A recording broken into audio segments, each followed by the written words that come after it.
everyone! Andito ako ngayon sa Zurich City. Papunta ako ngayon sa Film Podium Zurich at manood ng conversation with Kristen Stewart. So, punta na tayo.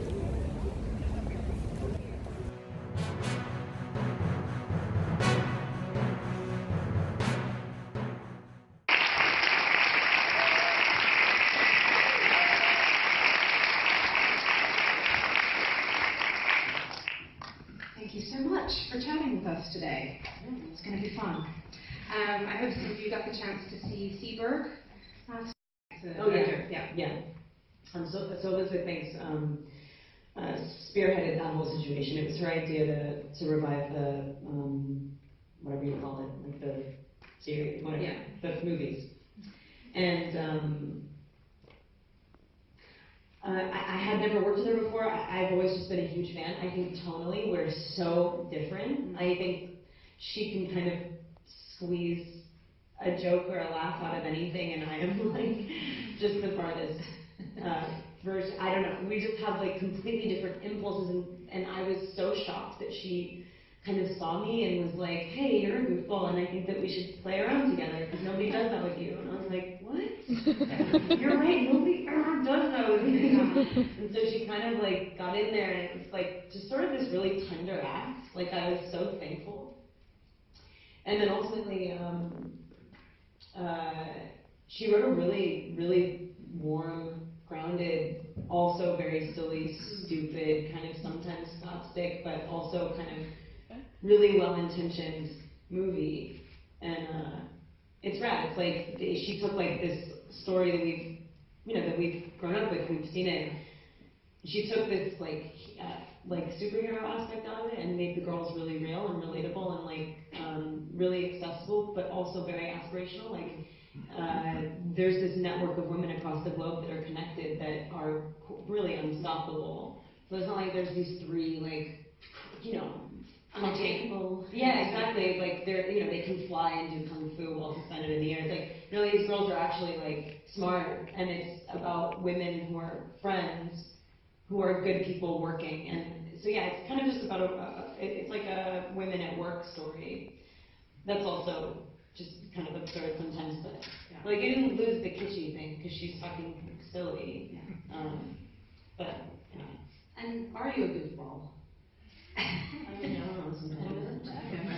Did you enjoy the sort of comedy of it, the action parts of it? Yeah. My character is like wily. I mean, she's like I'm kind of like the older. Diamonds are brittle, and Jean was starring in it, and the screenplay was written right here in Zurich, and we shot the movie in Lausanne and Geneva, making fun of the Zurich police, and then we put the Zurich police into costumes of the Geneva police, so we could always say it's the other ones.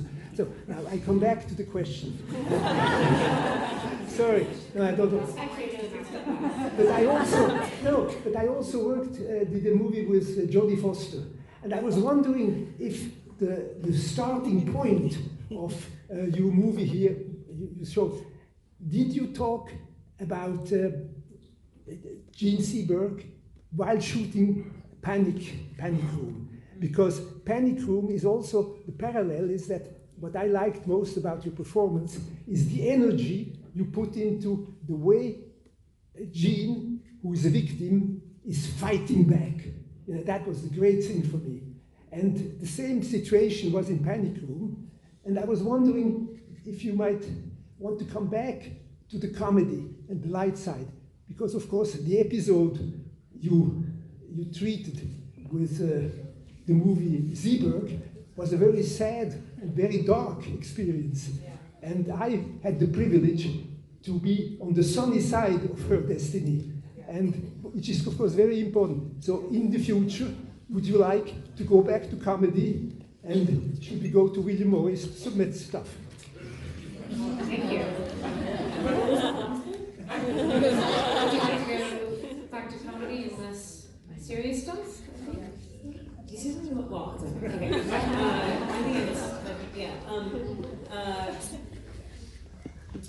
Jodie Foster was really fascinated with Jean and really wanted to, I think for a long time she possessed the rights to a certain aspect of her life, or maybe like even her life rights, I'm not sure.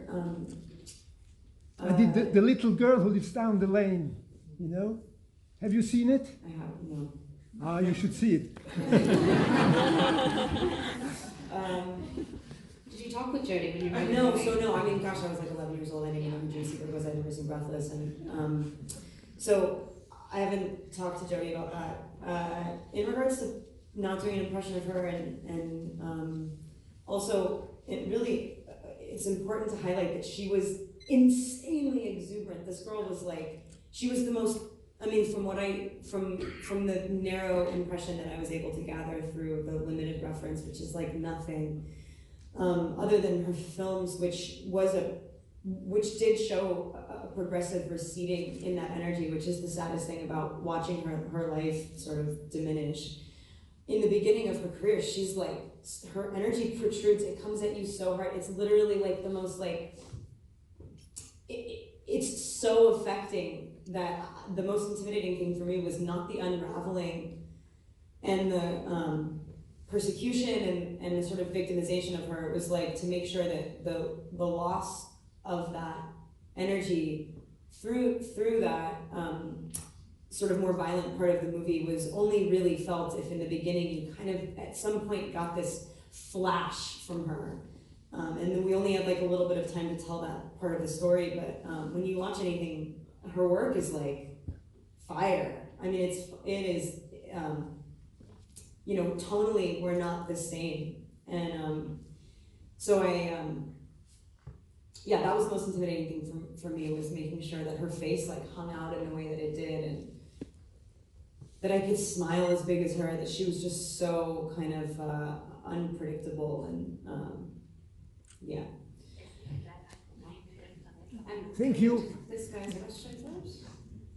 Yes. Oh, sorry. In chat, I would request that everybody stay seated while Kristen leaves, because she really does have to go to the airport. Thank you so much. I'll see you again here sometime. Thank you guys so much.